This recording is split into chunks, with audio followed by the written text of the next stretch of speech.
আমাদের জীবনে এমন অনেক মানুষ থাকে যাদের জন্য আমরা সব করি, যাদের যখন যে হেল্প দরকার আমরা হেল্প করি, কোথাও বিপদে আটকে গেলে আমরা উপকার করি।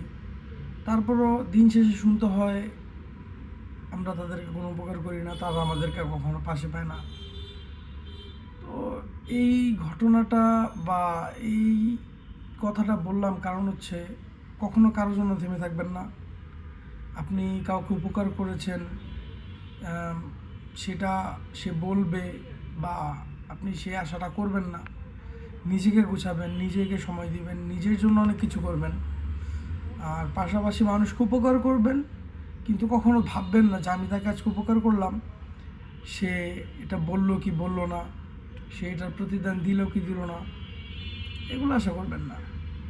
নিজেকে নিয়ে ব্যস্ত থাকবেন, নিজেকে নিয়ে ভাববেন, এই তো জীবন কেটে যাবে অনেক সুন্দরভাবে। Best of luck.